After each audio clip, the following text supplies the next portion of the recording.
Hello and welcome to McClendon Studios, Random Thoughts and Observations. I'm your host, David E. McClendon Sr.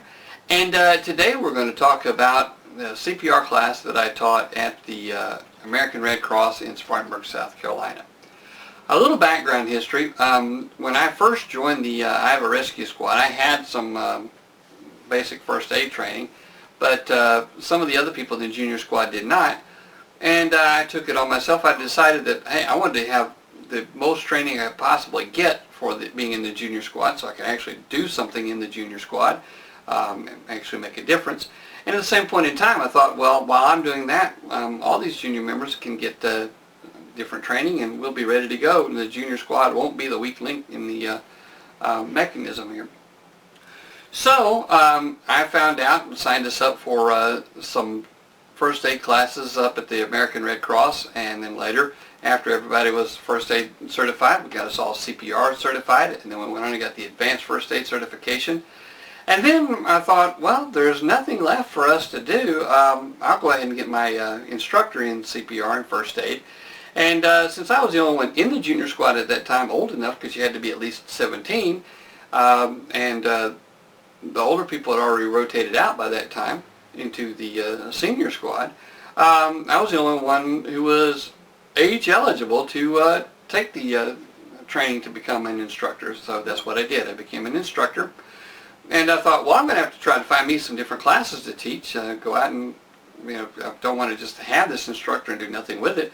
Well, about the time I got my certification, the Red Cross started calling me left and right. Can you teach a class here? Can you teach a class there? And I taught in all sorts of businesses, all sorts of churches, all sorts of schools, all sorts of clubs, and basically, my schedule as a high school student at that time made it very easy for them to set things up to where I could do these classes in the afternoon after school, and it was a big help for them, and it was very interesting for me. I learned a lot. I did a lot of first aid presentations, and I'll tell you about one of them after a while, but right now I want to tell you about one. When I moved to Spartanburg, South Carolina, I informed the local Red Cross, I believe it was called the Palmetto chapter of the American Red Cross, and they served the Spartanburg County and Union County at that time, and they may still do so, I don't know.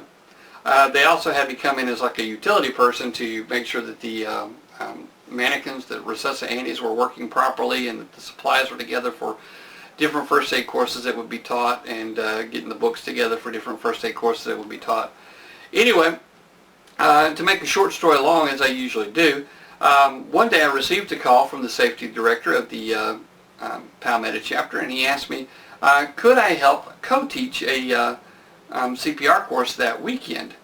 I thought, co-teach? I've never co-taught before. And what it was that there were so many people, the foremen out at this plant in there in the county, that needed to have CPR training for some type of certification they were having to get for the plant.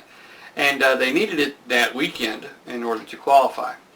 Okay, no problem. So I got signed up. I had not ever met the gentleman that was going to co-instruct with me, and I got up the Saturday morning. I looked, and I had $5 which I could spend on lunch, and I had very little gas in the car. As a matter of fact, the fuel light was on, indicating that I was very low on fuel. And I decided, well, maybe I'll make it there and make it back, and if not, I'll figure something out. So I got into the car and drove up to the American Red Cross, met my co-instructor, and he'd teach one of the lectures, and I'd teach the next lecture. I'd run the projector, and we'd both work on the practical aspect of it, where we watched to make sure that people were doing the CPR correctly on resuscitating. We had progressed fairly well through the day, and it got to be lunchtime. And one of the leader of the group approached me while I was doing a little straightening up, getting us ready for after lunch. And he said, David, are you going to go with us to lunch? And I said, where y'all going? And he said, we're going over here to Quincy's, which was a steakhouse. And I said, nah, Quincy's is out of my budget. I've only got $5, and I'm going to go down to Hardee's because I think maybe I can get something to eat there. And he said, I didn't ask you that. He said, are you coming with us to Quincy's? And I said, well, I really don't have the money. He said, I didn't ask you that. Come on with us. Anyway, so we got down to Quincy's, and my co-instructor got in front of me, and this leader got behind me, and as we approached the line, he asked me, he said, what kind of steak do you like? I said, well, usually I get the number 9, which is a ribeye steak, and I have it cooked medium and get a baked potato. But today I think looks like I can probably afford that hamburger there, so I get it. He said, I didn't ask you that. Anyway, he reached over and put one of these big, never-ending salad bowls on my plate, you know, where you can just keep going back to the salad bar and get salad if you have that one. This was back before the days of health department regulations where you get a new bowl or new plate where every time you make a trip to the salad bar. Anyway, he put that on my plate, and I'm like, I can't afford that. And he said, I didn't ask you that. We moved on down the line. He said, what kind of dessert looks good to you? And I said, I can't eat dessert. I'm a diabetic, and the sweets are bad for me. He said, okay. He didn't push that. We got up to the register, and I told him I'd like a hamburger, and he said, cancel that hamburger, and he placed the order. He said he'd like a number 9 cooked medium with a baked potato. And the cashier finished that up, and this guy reached over and grabbed the receipt. Now, the numbers on the cash register indicated that it was about triple how much money I had in my pocket. I was like, what am I going to do? Well, this guy reached over and grabbed the receipt and went ahead and paid for it. And we went to the table, and we had a good conversation talking about the different things that they were working on out at the plant, and they asked me, you know, what was I studying in school, and did I like teaching with the American Red Cross, and about my being an EMT, and different rescues I'd had in the rescue squad. And the guy said, well, let's go back to the headquarters and we'll get finished up. So we go back, and a couple hours later we were finished. And I was standing around talking with this leader and my co-instructor, and one of the other guys came up and said, David, while y'all are talking, I'll go ahead and stick this equipment back in your car. I had brought a few things with me. He said, I'll stick this equipment back in your car for me. Will you give me your keys? And so I just absent-mindedly handed him my keys, and he went out. Anyway, we kept talking, and a few minutes later we started gradually headed toward the parking lot. And the gentleman, the leader, asked me, he handed me a $20 bill. He said, thank you. I said, I can't accept this. I'm a volunteer. And he handed one to the co-instructor, and the co-instructor said, nah, I don't want your money, and handed him back the $20 bill, and I had already handed him back the $20 bill. And we got to talk a little bit more, and the leader, well, the other guy had said, the co-instructor had said, why don't you give my 20 to David? And the leader was standing there holding the two $20 bills, and he handed them back to me. He said, I can't give you money as a tip for being our instructor, but I can give you money to help you out a college boy, buy some gas or whatever. You can do that, can't you? Like, well, I've already turned it down a couple of times by that point, and I said, okay.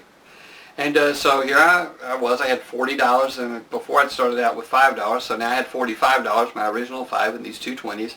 And the guy that had gone to put the equipment in the car came back and handed me my car keys, and I thought, hey, I got this $45, now I can put some gas in the car, and I don't have to worry about running out of gas when I get home. Well, I got in the car and I cranked it up, and I started looking to see if the way was clear to get to the gas station that was close by. And it was, but I looked down at my gas gauge, and the low fuel light was off, and my gas gauge was reading full. I'm like, how could that be? And I realized that the guy that had borrowed my keys had actually taken my car and filled it up with gas. And so here I was, and I hadn't said anything to anybody about being, you know, low on gas. I hadn't said anything at all about that. They knew that I only had $5 for lunch, but that was because I didn't want to go to Quincy's with them and spend money I didn't have. Anyway, so I got in the car and found out that I had a full tank of gas and $45. And that was where one good deed got me another good deed, and they were looking out after this broke college boy, and I was really broke that weekend because I had $5 and no gas and didn't know how I was going to eat lunch. And that was a story. I enjoyed all these different first aid classes that I taught. I learned a lot. I probably learned more than the students learned. Anyway, if you like this video, if you have found anything in it, then drop us a line, put us a comment in the box down below, or send us an email to gindysvideos@gmail.com. That's GINDYSVIDEOS at gindysvideos.com. Let's try that again, at gindysvideos@gmail.com. That's GINDYSVIDEOS at gmail.com, and we thank you, and follow this blog if you would.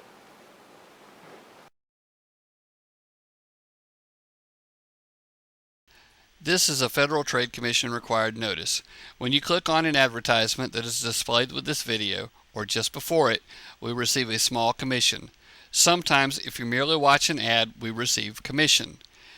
If you purchase anything by clicking on links on any of our websites, we receive a commission as well. McClendon Studios is a participant in the Amazon Services LLC Associates Program, an affiliate advertising program designed to provide a means for sites to earn advertising fees by advertising and linking to Amazon.